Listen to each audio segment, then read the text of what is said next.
திருச்சிற்றம்பலம். சுந்தரமூர்த்தி அடிகளாரை சிவபெருமான் தடுத்தாட்கொண்டு எல்லா ஊர்களிலும் சென்று என் புகழ் பாடுவாயாக என்று கூறினார். பின் மணப்பெண்ணான சடங்கவி சிவனடி சேர வேண்டும் என்பதற்காக தினந்தோறும் சிவ பூஜை மேற்கொண்டதால் சிவனடி சேர்ந்தார். பின் ஊர் ஊராக சென்று சிவன் புகழ் பாடிய சுந்தரமூர்த்தி சுவாமிகள் திருவாரூர் சென்றடைந்தார். அங்குள்ள மக்களிடம் சிவபெருமான் என் தோழன் வருகிறான் என்று கூறினார். அங்குள்ள மக்கள் மிகவும் மகிழ்வுற்று தம்பிரான் தோழன் என்று சுந்தரமூர்த்தி சுவாமிகளை அன்போடு அழைத்தனர். பின் அவர் முன் தோன்றிய சிவபெருமான், இனி நீ இல்லறத்தில் ஈடுபடுவாயாக.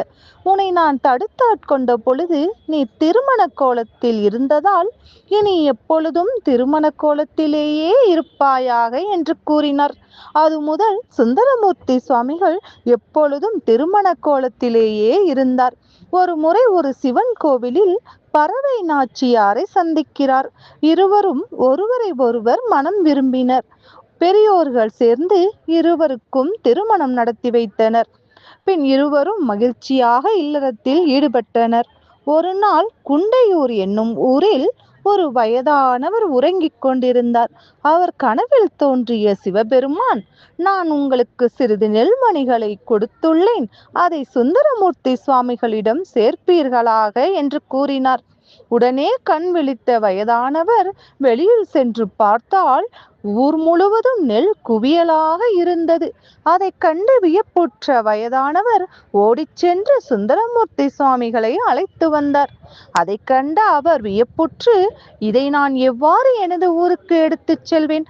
தாங்கள் தான் இதை எனது ஊரில் சேர்க்க வேண்டும் என்று சிவனை நோக்கி பதிகம் பாடினார். உடனே சிவனும் சிவகணங்களை அனுப்பி அந்த நெற்குவியலை கொண்டு சென்று திருவாரூரில் சேர்த்தார். பின் சுந்தரமூர்த்தி சுவாமிகளும் பறவை நாச்சியாரும் அந்த நெல்மணிகளை அனைவருக்கும் தானமாக வணங்கி மகிழ்ந்தனர். பின் திருமுதுகுன்றம் என்னும் ஊரில் சிவன் கோவிலில் சென்று சிவனை நோக்கி, எனக்கு தங்க காசு வேண்டும் என்று பதிகம் பாடினார். சிவன் தங்க குவியலையே கொடுத்தார்.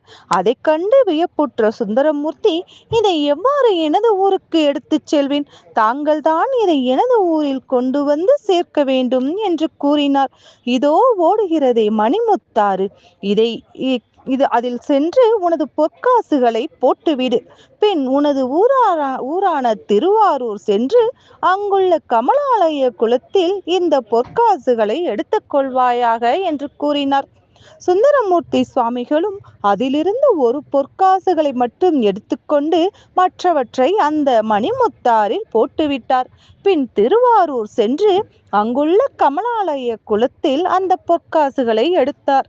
அவ்வளவு பொற்காசுகளை வெளியில் எடுத்ததை கண்ட ஊர் மக்கள் வியப்புற்றனர். இவ்வளவு பொற்காசுகள் எப்படி வந்தது? ஒருவேளை இது கோவில் பணமோ என ஆச்சரியப்பட்டனர்.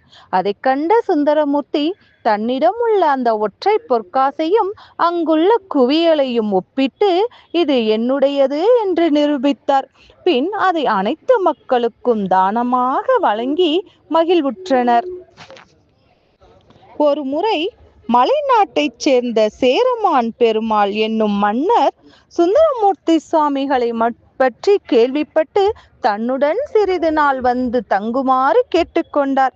இவரும் சரி என்று கொங்கு நாடு சென்று அங்குள்ள சிவன் கோவில்களில் சிவன் புகழ் பாடினார். அதை கண்டு மகிழ்வுற்ற மன்னன் ஏராளமான பரிசுகளையும் பொற்காசுகளையும் அவருக்கு கொடுத்தார்.